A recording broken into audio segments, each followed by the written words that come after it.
un ancla inmutable.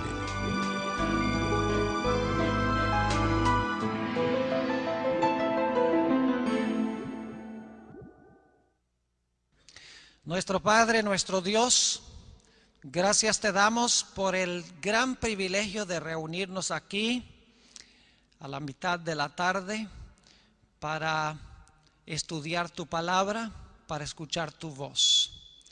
Te quiero pedir, Señor, que bendigas a cada persona reunida en este lugar. Quita de nuestra mente y nuestro corazón cualquier prejuicio que podamos tener y háblanos directamente por medio de la influencia de tu Espíritu Santo. Te doy gracias por escuchar esta oración, porque te lo pido en el nombre de Jesús. Amén. Quiero comenzar en esta tarde leyendo un versículo que encontramos en Apocalipsis, el capítulo 21 y el versículo 8. El marco de este versículo es después del milenio, después de los 1000 años de Apocalipsis 20.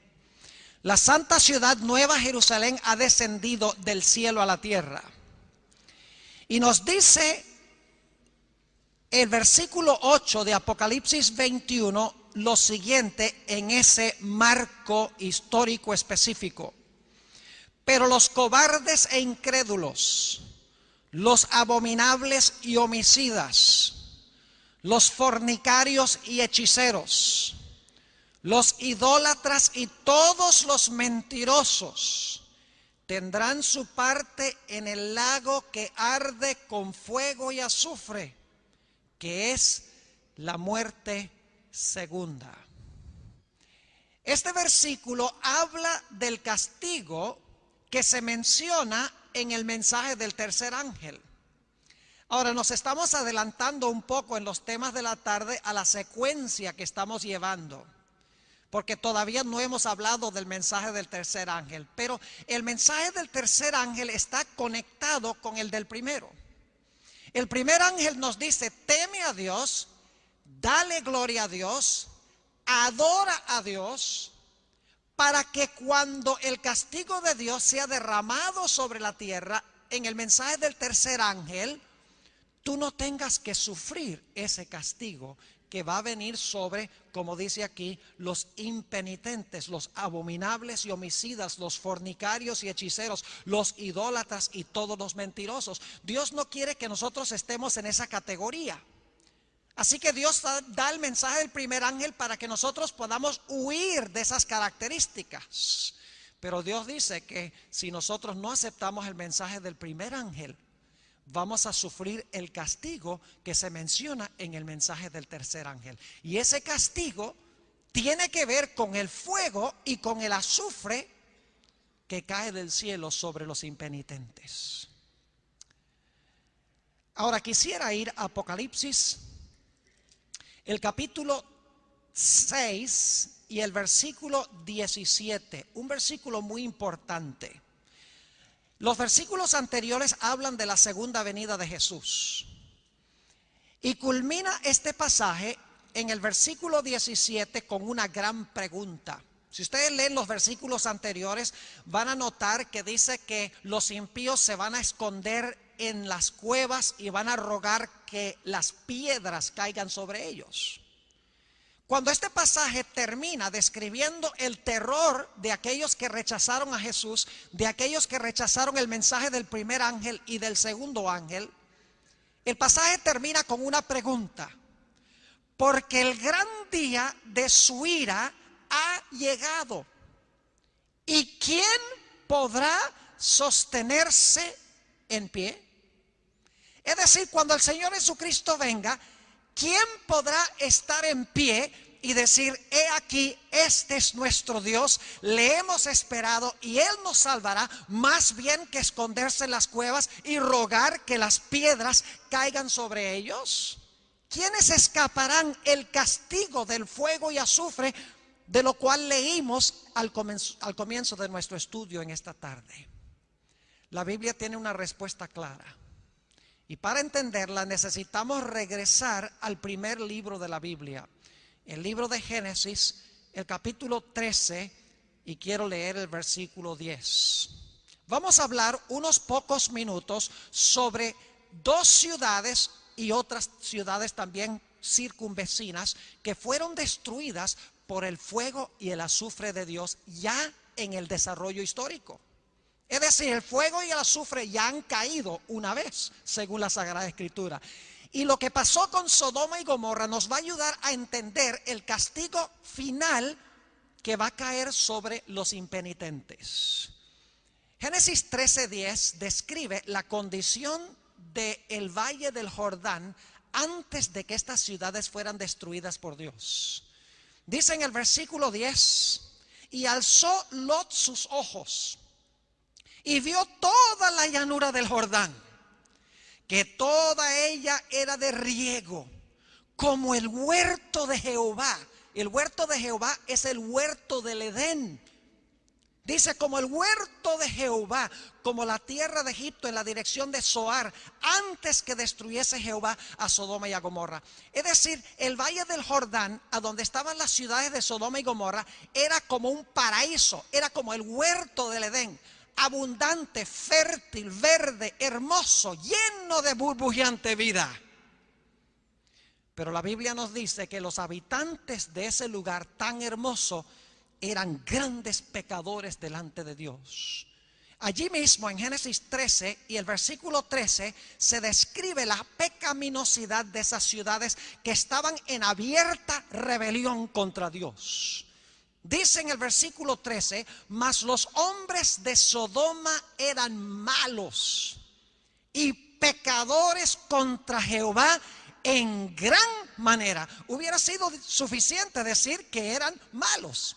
Pero fíjense cómo se intensifica la pecaminosidad, diciendo que eran malos y pecadores contra Jehová en gran manera. Y por lo tanto Dios mandó a 2 ángeles a Sodoma para darle a las ciudades un llamado final.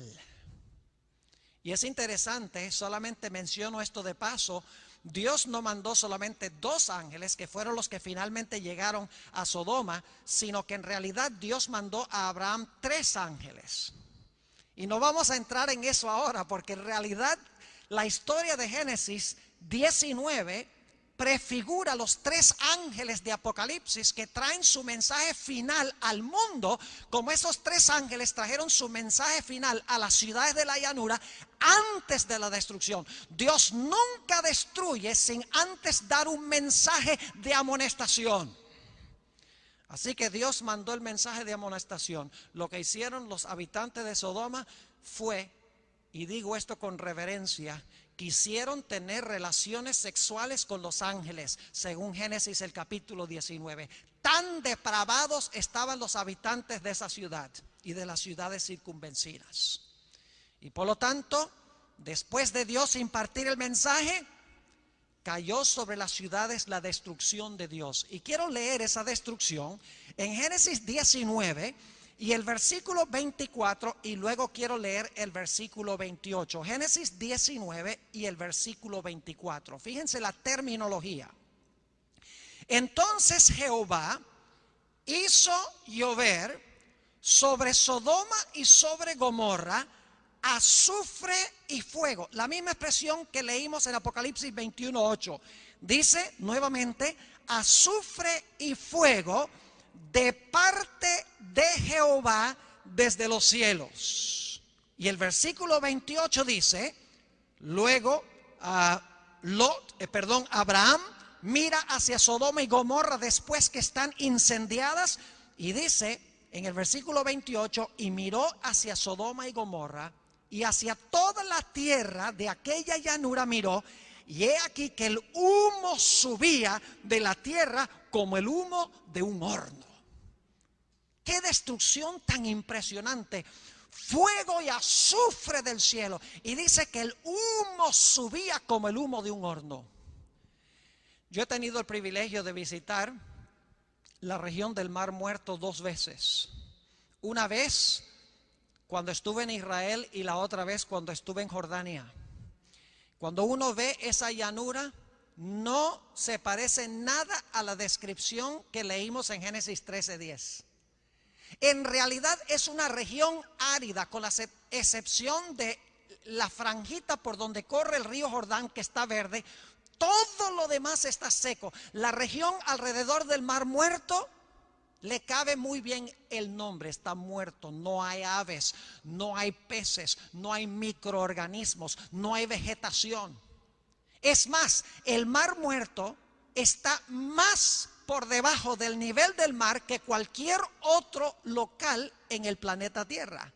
Está por lo menos a cerca de 500 metros por debajo del nivel del mar. Lo cual significa que el fuego que Dios llovió sobre ese lugar fue tan poderoso que hizo una gigantesca caverna en ese valle, que hace que el valle ahora esté 500 metros aproximadamente debajo del nivel del mar. ¿Cuán potente fue ese fuego y ese azufre? Fue tan potente que según la Sagrada Escritura, en Judas, que es el librito que se encuentra inmediatamente antes del libro de Apocalipsis, Judas 7 nos dice que las ciudades fueron destruidas con fuego eterno. Quiero leer el versículo. Dice: como Sodoma y Gomorra y las ciudades vecinas, las cuales de la misma manera que aquellos, habiendo fornicado e ido en pos de vicios contra naturaleza, fueron puestas por ejemplo, sufriendo el castigo del fuego eterno. Fíjense que la Biblia dice que el fuego que destruyó a Sodoma y Gomorra fue fuego eterno. El fuego y el azufre lo describe Judas 7 como fuego eterno. Y sin embargo ahora tenemos un problema, porque en 2 de Pedro, el capítulo 2 y el versículo 6, encontramos las siguientes palabras. 2 de Pedro, el capítulo 2 y el versículo 6, hablando de las mismas ciudades de Sodoma y Gomorra. Y si condenó por destrucción a las ciudades de Sodoma y de Gomorra, reduciéndolas a ceniza y poniéndolas de ejemplo a los que habían de vivir impíamente. Dice que las ciudades de Sodoma y Gomorra fueron reducidas a ceniza y sin embargo fueron quemadas con fuego eterno. Ahora, ¿cómo entendemos nosotros esto? ¿Cuántos de ustedes alguna vez han tratado de quemar cenizas? ¿Cuántos han ido al supermercado para comprar cenizas como combustible? Dice: pastor, nadie puede quemar cenizas porque todo lo que hay para quemar ya se consumió. Y así es. ¿Cómo es que Sodoma y Gomorra fueron destruidas con fuego eterno, como leímos, y sin embargo fueron reducidas a cenizas? Es decir, se apagaron. Aparentemente el fuego se apagó. Ahora déjenme decirles que la interpretación tradicional de la iglesia adventista, y esta es una institución adventista, sé que muchos de ustedes no son, pero doy gloria a Dios de que la mayoría de los alumnos de esta institución aman a Dios, han encomendado sus vidas a Dios. No todos vemos todas las cosas por igual, crecemos en nuestro conocimiento. El propósito de la institución no es convertir a todas las personas que vienen acá, sino dar una formación religiosa que nos lleve a pensar y a reflexionar sobre nuestras presuposiciones y nuestras creencias, para que podamos refinarlas y para que podamos arreglar lo que sea necesario arreglar, porque ninguno de nosotros nacemos sabiendo todo ni crecemos sabiendo todo. En el transcurso del tiempo tenemos que ajustar lo que creemos. A mí me ha tocado muchas veces, aún en los últimos años, pensaba que entendía un concepto bíblico y me ha tocado ajustar mi comprensión de ese tópico, porque me he dado cuenta que mi conocimiento anterior era parcial, que no era completo. Todos los días crecemos en nuestro conocimiento. ¿Cómo entendemos que las ciudades fueron destruidas con fuego eterno y sin embargo fueron reducidas a ceniza? La interpretación tradicional de la iglesia adventista, que dicho sea de paso es una buena interpretación, pero creo yo que es incompleta, es que el fuego que destruyó a Sodoma y Gomorra fue eterno, en el sentido de que produjo resultados eternos. Es decir, el fuego que destruyó Sodoma y Gomorra destruyó para siempre a esas ciudades, porque las ciudades fueron destruidas y nunca más se van a edificar. Es decir, el fuego produjo resultados eternos. Fue fuego eterno en el sentido de que redujo a ruinas las ciudades para siempre.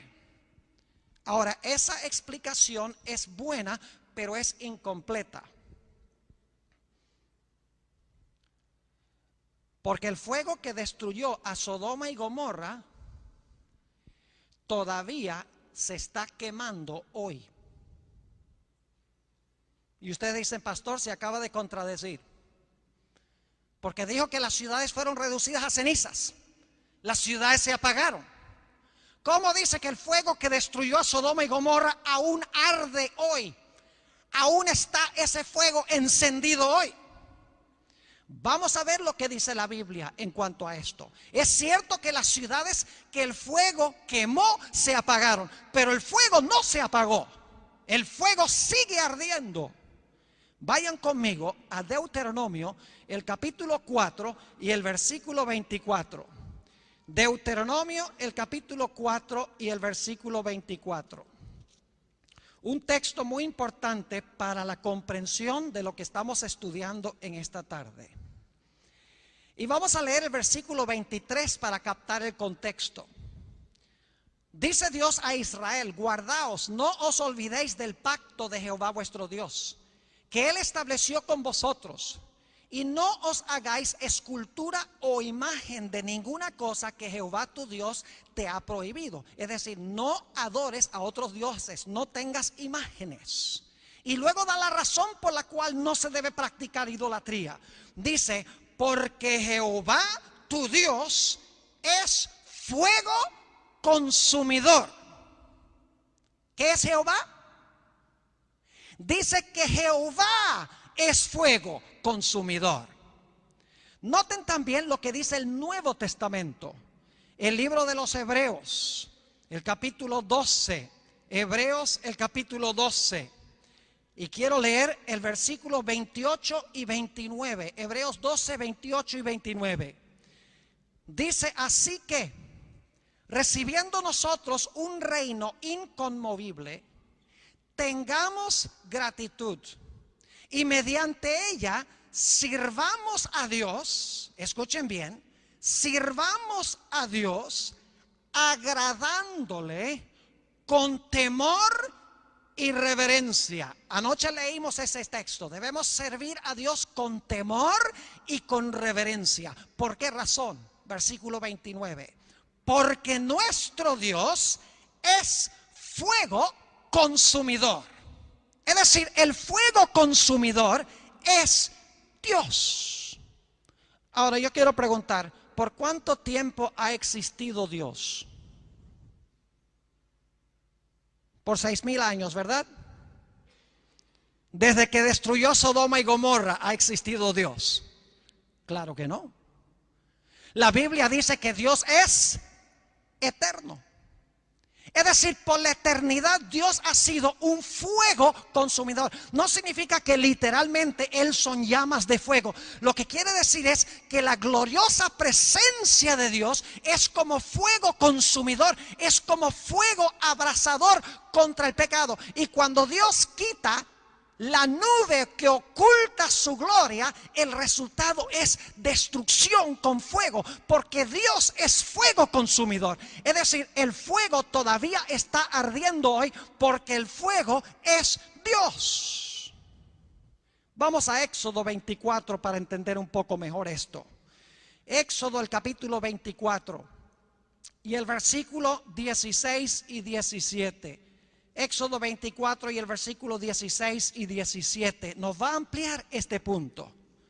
Dice allí lo siguiente, y escuchen bien: y la gloria de Jehová reposó sobre el monte Sinaí. ¿Qué fue lo que reposó sobre el monte Sinaí? La gloria de Jehová. Y la nube, ¿qué hizo? Y la nube lo cubrió por 6 días. Es decir, la gloria de Jehová no se manifestó plenamente, sino que su gloria estaba oculta detrás de una nube. Porque si no hubiera estado la nube, todo el pueblo hubiese sido destruido. Dice, y la nube lo cubrió por 6 días. Y al 7º día llamó a Moisés de en medio de la nube. Y la apariencia de la gloria de Jehová era como un ¿qué? Como un fuego abrasador en la cumbre del monte a los ojos de los hijos de Israel. Noten que el fuego de Dios es su gloria. Y Dios siempre ha tenido esa gloria. Dios, la gloria de Dios siempre ha sido como un fuego consumidor. Por eso es que el Señor Jesucristo, cuando vino a esta tierra, ocultó su gloria debajo de un cuerpo humano. Porque si Jesús hubiera venido a este mundo con la gloria que Él tenía con su Padre, antes que el mundo fuese, todos los seres humanos hubiesen sido destruidos en vez de salvarlos. Y por lo tanto el Señor Jesucristo veló su gloria dentro de un tabernáculo o de un cuerpo humano, como Dios cubrió su gloria con una nube en el monte Sinaí. Pero cuando Dios retiraba la nube, inmediatamente manifestaba su gloria, la luz gloriosa que le pertenece, y venía la destrucción. Ahora, ¿qué pasa con los impíos al final cuando Dios revela su gloria? Cuando Dios se revela como fuego consumidor, como dice la Biblia. Vamos a leer en el libro de Malaquías el capítulo 4 y el versículo 1 y también el versículo 3. Malaquías el capítulo 4 y el versículo 1, y vamos a leer también el versículo 3. Aquí están hablando de la venida de Jesús. Y dice, porque he aquí viene el día ardiente como un horno. Y todos los soberbios y todos los que hacen maldad serán estopa. Aquel día que vendrá los abrazará, ha dicho Jehová de los ejércitos, y no les dejará ni raíz ni rama. Es decir, no va a quedar nada. La raíz es Satanás y las ramas son los que han escogido a Satanás. Es como Jesús dijo, yo soy la vid, vosotros los pámpanos. Jesús tiene el aspecto de la vid y sus seguidores son los pámpanos. Pues Satanás es la raíz y sus seguidores son las ramas.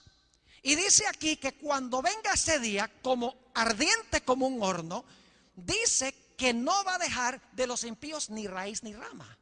Es más, el versículo 3 de ese mismo capítulo dice, hollaréis a los malos, los cuales serán ceniza bajo las plantas de vuestros pies. Es decir, los impíos serán reducidos a cenizas por el fuego abrasador, al igual que los habitantes de Sodoma y de Gomorra fueron reducidos a cenizas también por el fuego y el azufre de la gloria de Dios, cuando Dios retiró la nube, por así decirlo, que lo cubría, y reveló su gloria a las ciudades de Sodoma y Gomorra, y fueron destruidas. La Biblia también nos habla en cuanto al destino de Satanás. Leímos aquí en Malaquías 4 que la raíz y las ramas serían destruidas, serían reducidas a cenizas.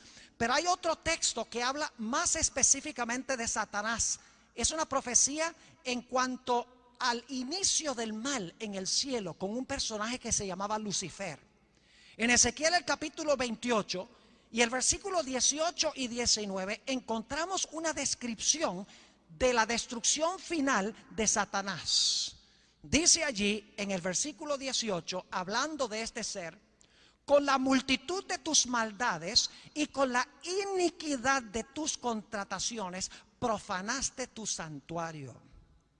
Yo pues saqué fuego de en medio de ti, el cual te consumió, y te puse en ceniza sobre la tierra a los ojos de todos los que te miraran.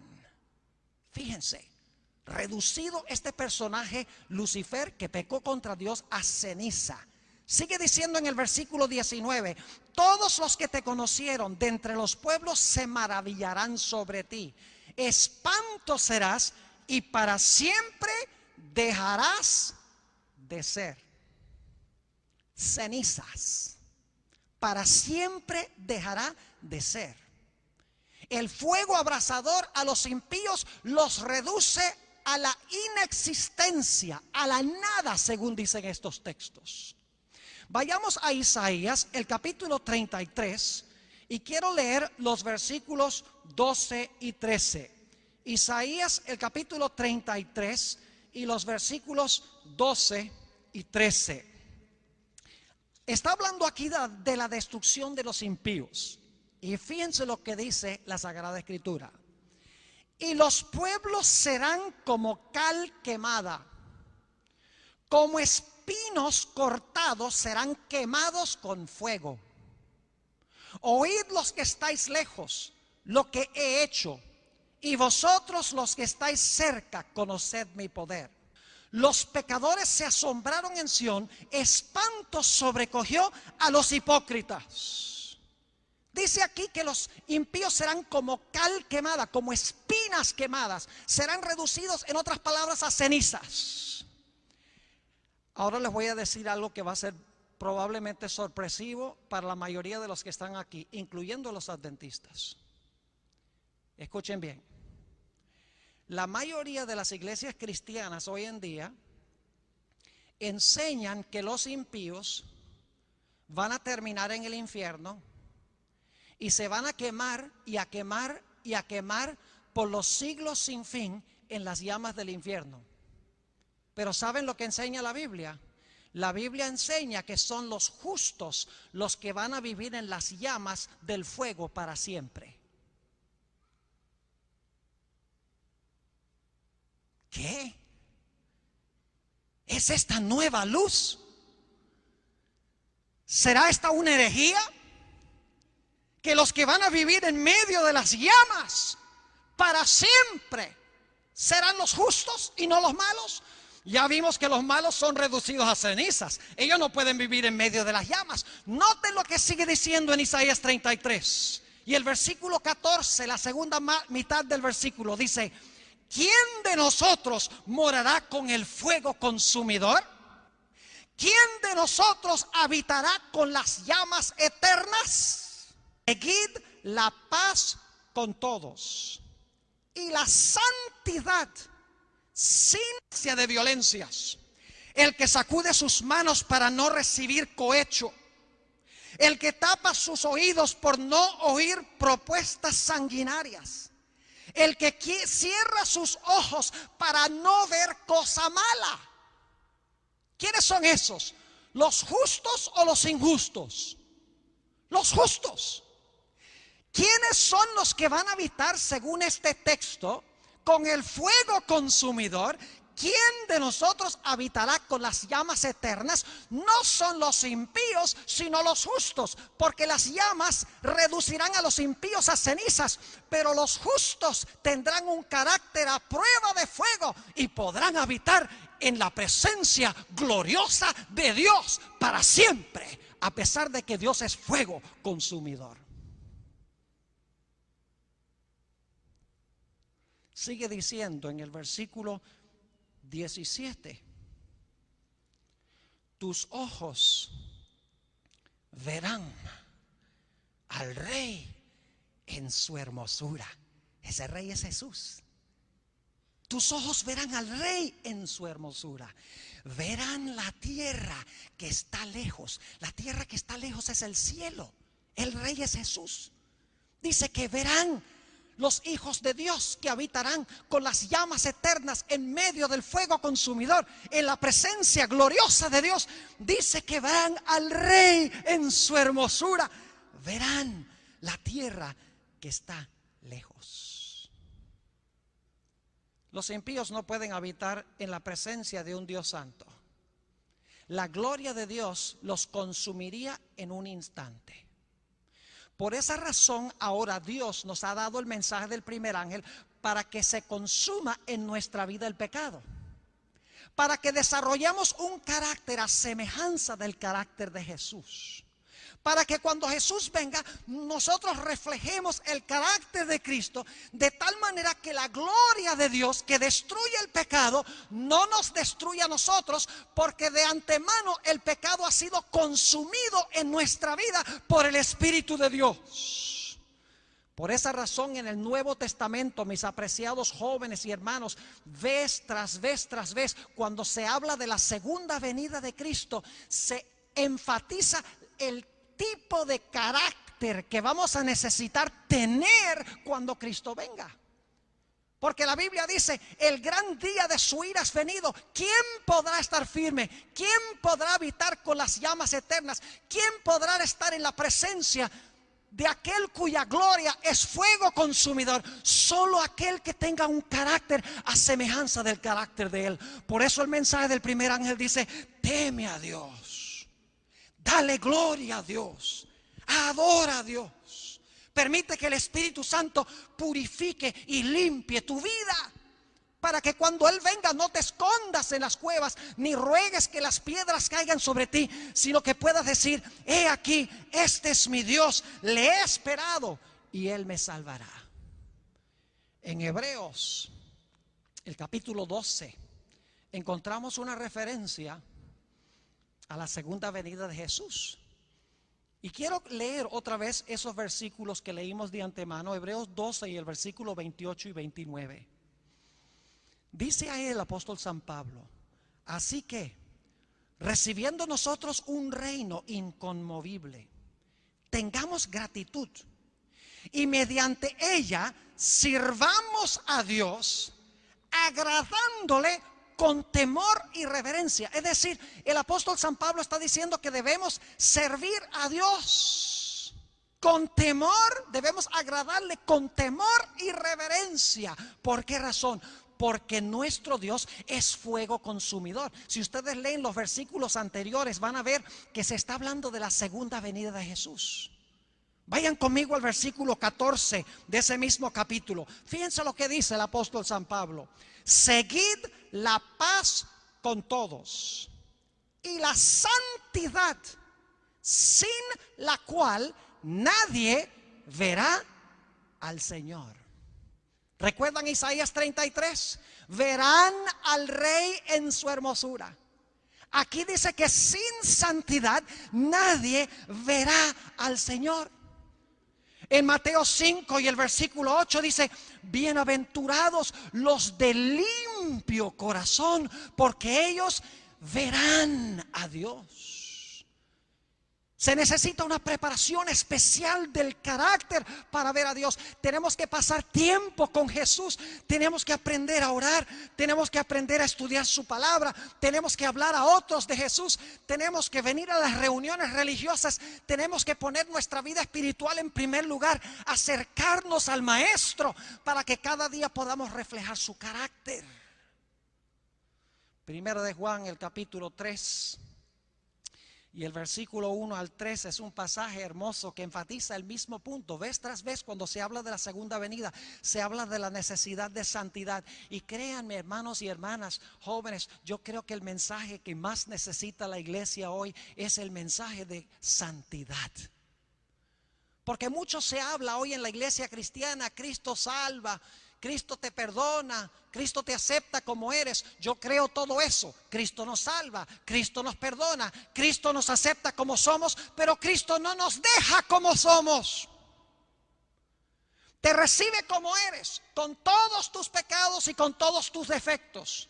Te perdona, te mira como si nunca hubieras pecado, pero luego te toma en sus manos y te empieza a moldear y a purificar el carácter, a limpiar el carácter de día en día, a medida que pasas tiempo con Jesús, para que cuando Él venga, como dice la Biblia, estemos sin mancha ni arruga ni cosa semejante.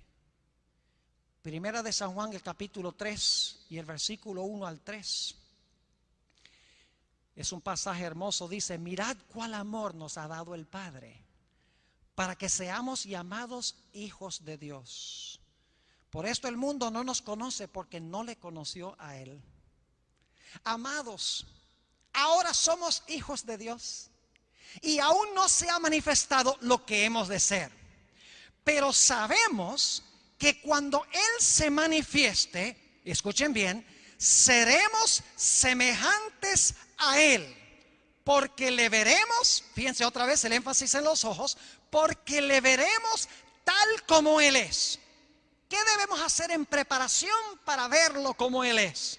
¿Qué necesitamos hacer para ser semejantes a Él cuando Él venga? Versículo 3. Y todo aquel que tiene esta esperanza en Él, es decir, la esperanza de la venida de Jesús, se purifica a sí mismo como Él también es puro. Tenemos una obra de purificación que debemos permitir que el Espíritu Santo haga en nuestra vida. Créanme que si todos los que estamos aquí tuviéramos ese Espíritu Santo, sacudiríamos literalmente a las naciones a las cuales pertenecemos con el mensaje precioso de Dios para este mundo.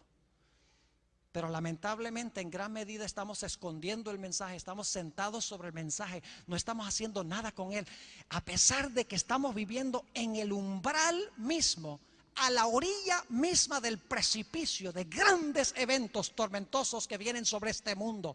Hemos descuidado la preparación necesaria. Los impíos no pueden vivir en la presencia de Jesús. Cristo tiene que limpiar su carácter antes de que Él venga. Yo pregunto, ¿puede coexistir un microbio con antiséptico? El antiséptico mata el microbio. ¿Pueden coexistir la luz y las tinieblas? Claro que no. Donde hay luz, las tinieblas se disipan. Los impíos no pueden vivir en la presencia de Dios. Serían miserables en la presencia de Dios. Porque la Biblia dice que la gloria de Dios es como un fuego consumidor. ¿Qué debemos hacer nosotros? Debemos purificarnos a nosotros mismos como Él es puro. ¿Pero cómo lo hacemos? La Biblia tiene la respuesta. Salmo 119. Aquí el rey David habla específicamente a los jóvenes. Salmo 119 y el versículo 9. Y vamos a leer hasta el 11. Dice aquí el salmista David: ¿con qué limpiará el joven su camino? ¿Cuál es la respuesta? Con guardar tu palabra. ¿Cómo se limpia el corazón del joven? Con guardar ¿qué? La palabra. Guardar significa obedecer, leer, escudriñar la palabra. Versículo 10. Con todo mi corazón te he buscado. No me dejes desviarme de tus mandamientos. Ahora escuchen. En mi corazón he guardado tus dichos para no pecar contra ti. El secreto para tener una vida pura es guardar la palabra de Dios en nuestro corazón, escudriñar la palabra y estar dispuestos de obedecer la palabra de Dios. Permítame darles un ejemplo para que puedan comprender lo que estoy diciendo.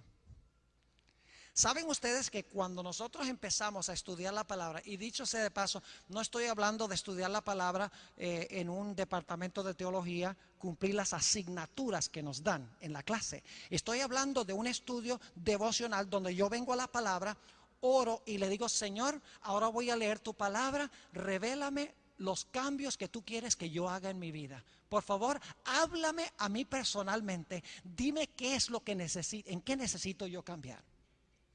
Y hago esa oración y empiezo a leer la palabra. Y por ejemplo, llego a ese texto a donde dice: habéis oído en el antaño, no cometerás adulterio. Mas yo os digo que cualquiera que mira a una mujer para codiciarla, ya cometió adulterio en su corazón. Fíjense que yo leí ese versículo. Y si yo tengo problemas en esa área, ahora el versículo me empieza a leer a mí. Porque yo leí el versículo, pero el versículo ahora me habla y me dice: ese problema es el tuyo. ¿Me explico? Sí, porque dice, mira, todas esas cosas que estás mirando en el internet que no debes mirar, la pornografía, las películas, la forma que miras a las mujeres, lo que tú acabas de leer, ese eres tú. Yo empiezo leyendo la Biblia y ahora la Biblia me empieza a leer a mí y me revela lo que soy. Me revela la necesidad que tengo de limpieza. Y si yo oro al Señor y le pido al Señor que con su poder, el poder de su Espíritu Santo, me limpie y me lave eso en mi vida, Él va a cumplir su promesa y me va a dar el poder del Espíritu Santo para expulsar ese pecado de mi ser. Pero no sucede al menos que esté leyendo la Biblia con oración, con un corazón abierto, con sinceridad, teniendo, como dice la Biblia, hambre y sed de justicia, de ser semejante a Jesús. Cuando vamos a la Biblia debemos decir, Señor, yo soy pecador, muéstrame mis defectos, muéstrame dónde estoy fallando. Yo quiero ser más y más como Jesús. Y Señor, quítame aquello que impide una comunión contigo. Limpia mi vida. Así debemos estudiar la palabra de Dios.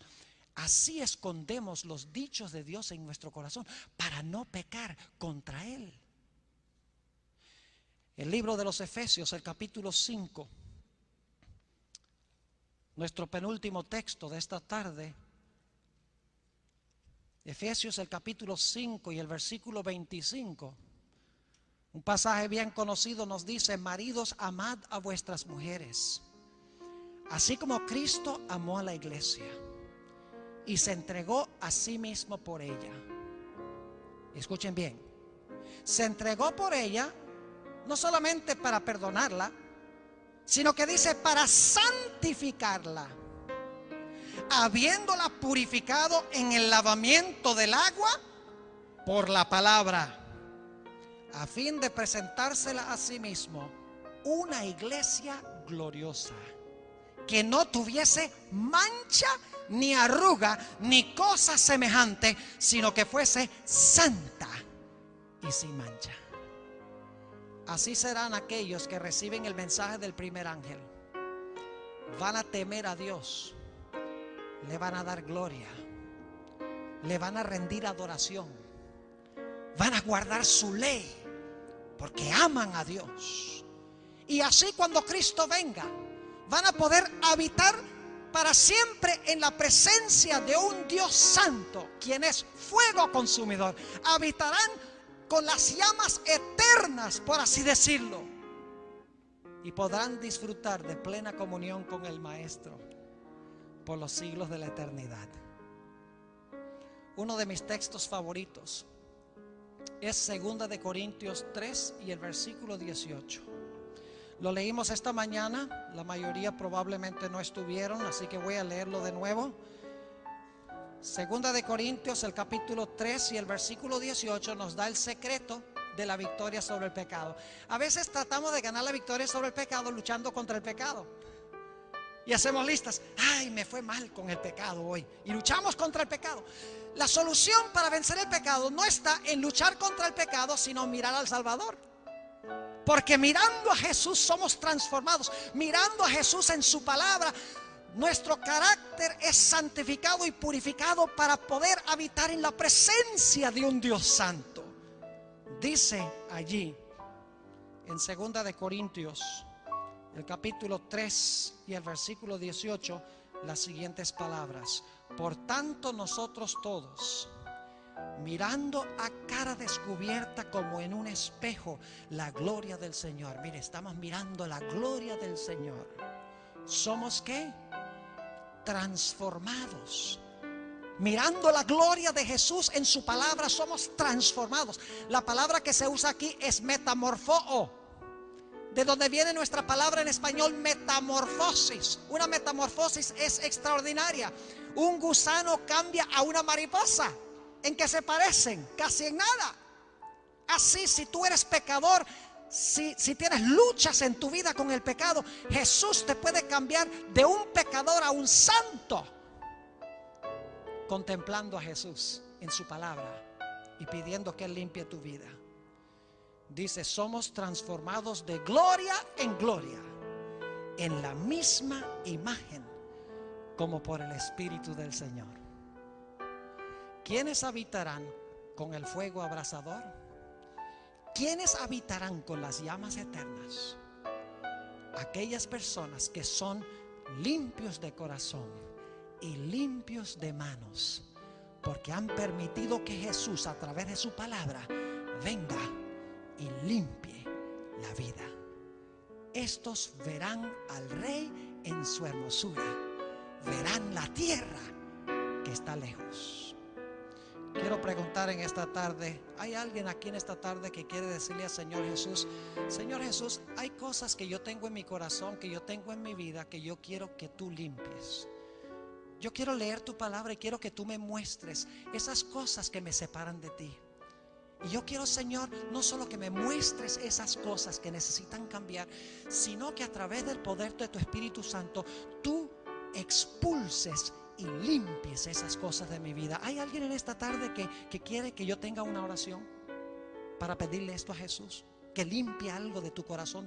Levanta la mano y déjala levantada, pues yo quiero tener una oración especial para ti. No levantes la mano nada más por levantarla, pero si tienes una lucha con el pecado, no significa que es un pecado súper grave, súper terrible, pero con cierta cosa en tu vida que es una lucha constante que te gustaría vencer, y quieres que yo tenga una oración en esta tarde para que Dios te ayude a vencer eso, levanta la mano, porque voy a tener una oración ahora. Gloria a Dios. Oremos. Padre celestial, sabemos que tú eres un Dios de amor, pero tu gloria es fuego consumidor. Por eso es que en tu amor nos has revelado en tu palabra cómo podemos preparar un carácter a prueba de fuego, para que como Shadrach, Mesach y Abednego podamos caminar en medio del fuego sin ninguna preocupación.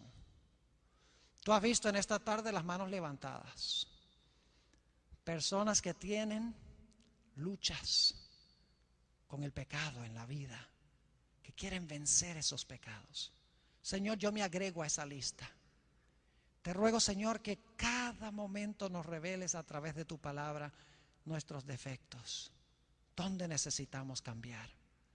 Y Señor, danos una abundante porción de tu Espíritu Santo para que pueda expulsar esos pecados de nuestra vida, para que cuando Cristo venga podamos ser de esos que son de limpio corazón y podamos ver a Dios. Gracias, Señor, por escuchar nuestra oración. Te lo pedimos en el nombre de Jesús. Amén.